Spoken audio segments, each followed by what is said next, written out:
बच्चे next article ठीक है आप करना है protective colloids. Lyophilic colloids are much less stable than the lyophilic colloid, so it can be protected ठीक है by coagulation, protected from coagulation by electrolytes or by adding small amount of lyophilic colloid. It is believed that lyophilic colloids are adsorbed on the lyophobic particles and thus hydrophobic particles are equal and small lyophilic character. As a result, they develop greater resistance to get coagulated. ठीक है ਆਪਾਂ coagulated होने तो बचाना है। Such lyophilic colloids are added to protect the of lyophobic colloids are called protective colloid। ठीक है for example जिमें gold sol contain a small amount of gelatin.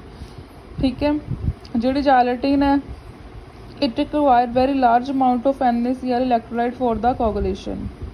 ठीक है some slightly soluble component of blood that is calcium phosphate are held in the colloidal state by protective action. To prevent clogging of ink in pens, most of superior ink contains small protective colloid. Casein in human milk is better protected than in cow's milk। ठीक है बच्चे next है अपने को gold number of milligram of A protective colloid which just prevent the coagulation of a 10 ml of a standard gold sol on adding 1 ml of 10% of NaCl solution। Smaller the gold number better is the protecting power। ठीक है बच्चा gold number की definition important है, 2 number आ जाती होंगी है। Next बच्चे है सैपरेशन ऑफ कोलाइडल सोल्यूट्स। ठीक है इन्हों आप सैपरेट किद्दां करना है। To prepare a colloidal system the particle should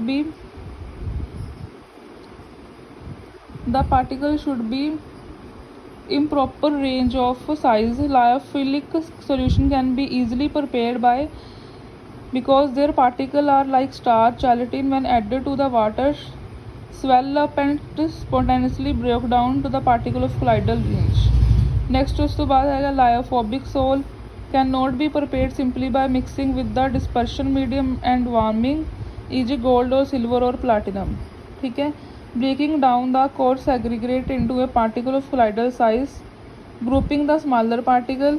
ठीक है उस तो बाद नैक्सट बच्चे है मैथड है डिस्पर्शन मैथड या मकैनिकल डिस्पर्शन। इनकी हेल्प नाल भी आप ब्रेक कर सकते हैं। ठीक है breaking the coarse salt particle mechanical as grinding. ठीक है जो आप मकैनिकल डिस्पर्शन ਦੇ ਵਿੱਚ ਕੀ ਹੁੰਦਾ ਹੈ ਮਸ਼ੀਨ ਦੀ ਹੈਲਪ ਦੇ ਨਾਲ ਮਕੈਨੀਕਲ ਮਤਲਬ ਗੋਲ ਗੋਲ ਜਦੋਂ ਆਪਣੇ ਕੋਲੇ ਫਾਸਟ ਰੋਟੇਟ ਕਰਦਾ ਤਾਂ ਆਪਣੇ ਕੋਲੇ ਕੋਲਾਈਡਲ ਮਿਲ which consists of two metal discs held at very small distance apart from one another which are capable of revolving at a high speed in opposite direction। ठीक है the material to be grind is fed in between the two disc। ठीक है ਉਹਦੇ ਵਿੱਚ ਆਪਣੇ ਕੋਲ 2 disc ਹੋਣਗੀਆਂ ਉਹਦੇ ਵਿੱਚ ਮਟੀਰੀਅਲ ਹੋਊਗਾ ਇਹਨੂੰ ਆਪਾਂ ਰੋਟੇਟ ਕਰੂਗੀ ਤਾਂ ਆਪਣੇ ਕੋਲ ਜਿਹੜੇ ਪਾਰਟੀਕਲ ਹੈ ਸੈਪਰੇਟ ਹੋ ਜਾਣਗੇ। ਉਸ ਤੋਂ ਬਾਅਦ ਨੈਕਸਟ ਹੈਗਾ ਇਲੈਕਟ੍ਰੀਕਲ ਡਿਸਪਰਸ਼ਨ। ਇਹਦੇ ਵਿੱਚ ਆਪਣੇ ਕੋਲ ਕੀ ਹੁੰਦਾ an arc is stuck between the two electrodes platinum gold silver copper। ठीक है this method was introduced by G. Verdict। this method first changed to vapor and get dispersed and get condensed in water to give aggregates of colloidal range। ठीक है जो आ जिमें अपने को breads arc method.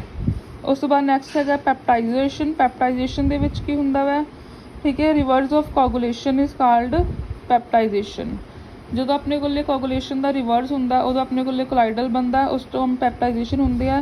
N electrolyte having an ion common to the ion of the material be dispersed is added to freshly prepared.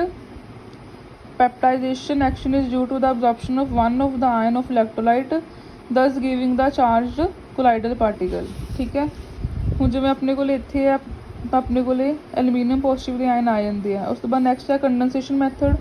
Smaller particle condense to give the bigger particle of colloidal range. These are obtained in chemical reactions such as double decomposition oxidation hydrolysis EC। Double decomposition ਦੇ ਵਿੱਚ ਕੀ ਹੈ ਬੱਚੇ H2S ਹੈ। ਠੀਕ ਹੈ ਇਹਨੂੰ ਆਪਾਂ add ਕਰਦੇ ਆ। ਨੈਕਸਟ ਹੈ oxidation sol of colloidal sulphur is obtained। ठीक है नेक्स्ट है during oxidation of H2S complex oxidation reaction occurs ठीक है, simultaneously resulting in the formation of polythionic acid. ठीक है, नैक्सट बच्चे है reduction method. Sol of metal जिमें कि अपने को मैटल है जिमें silver gold platinum these are obtained by reducing aqueous solution of their salt by HCl phenyl hydrogen. ठीक है, कार्बन मोनोऑक्साइड एट एक्सरा। ठीक है, this is prepared by gold hydrosol by reducing potassium aurate with HCHO। In this reaction chloroauric acid is first formed. अपने को chloroauric acid form होता है। This is made to react with potassium carbonate. ठीक है, potassium carbonate नाल react करता है and it give the yellow potassium aurate. अपने को पोटेशियम ओरेट दिंदा वा। The resulting sol is heated with the dilute solution of HCSO। इनू आप हीट करते सारा मैथड ही है, याद रखना तुसी। ठीक है, एंड दस रिडक्शन ओकर तो अपने को जो सोल ऑब्टेन होंगी है प्योर होंगी है गोल्ड की। ठीक है, इट सो KU जो अपने को आ वाला KAuO2 potassium aurate oxidise. This act as a stabiliser. ये स्टेबलाइजर का काम करता है ताकि जी अपने को लास्ट से स्टेबल गोल्ड सोल ऑब्टेन हो सके। ठीक है, उस तो बाद नैक्सट बच्चे है अपने को हाइड्रोलिसिस। हाइड्रोलिसिस के जो आप सोल की हाइड्रोलिसिस करते हैं। ठीक है, बिफोर बॉइलिंग। ठीक है, the reaction because HCl is formed removing along with the water vapours. Iron oxychloride FeOSL formed as a result of incomplete hydrolysis of FeCl3। अपने को आ बनता है। ठीक है, FeCl3 और HCl can also be stabilize by the absorption of Fe3 positive ion. ठीक है, अपने को आंवलियां सोल्स बनती हैं। उसके बाद नैक्सट है by exchange of solvent. When the concentrated solution of alcohol is poured into a large amount of boiling water the alcohol evaporate be leaving behind sulphur particles. अपने को सल्फर की सोल ऑब्टेन हो जाती है। Next है बच्चे purification of colloidal sol. आप किद्दां purify कर सकते हैं। फर्स्ट मैथड है डायलिसिस। ठीक है बच्चे, डायलिसिस के विच की हुंदा we know that small particle of electrolytes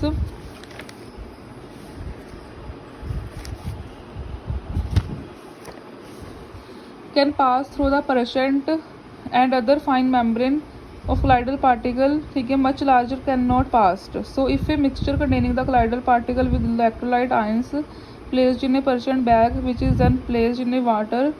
ठीक है, the electrolyte in the solution in a bag passed out while the colloidal remain in the bag।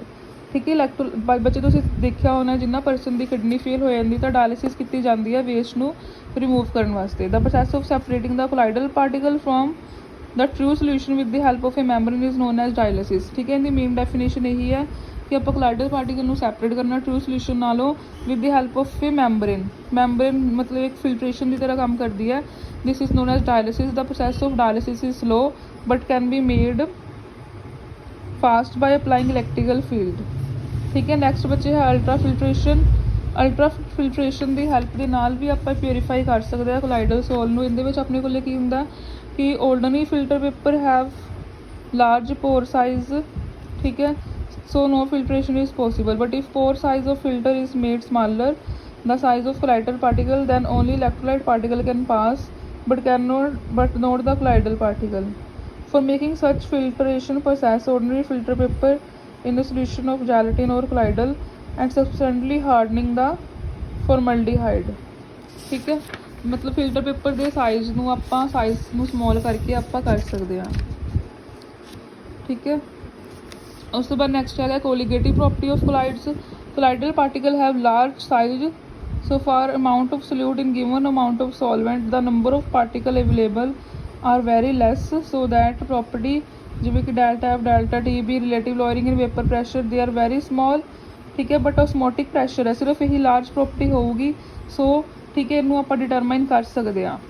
ठीक है, ये सारिया कोलिगेटिव प्रॉपर्टी की होंगी जी नंबर ऑफ पार्टिकल्स से डिपेंड करती हैं। सारिया स्मॉल प्रॉपर्टी है सिर्फ ऑस्मैटिक प्रैशर ही लार्ज प्रॉपर्टी है जिन्होंने आप मेड कर सकते हैं। ठीक है बच्चे, नैक्सट तो आप नैक्सट वीडियो करांगे माइसलर सिस्टम तो।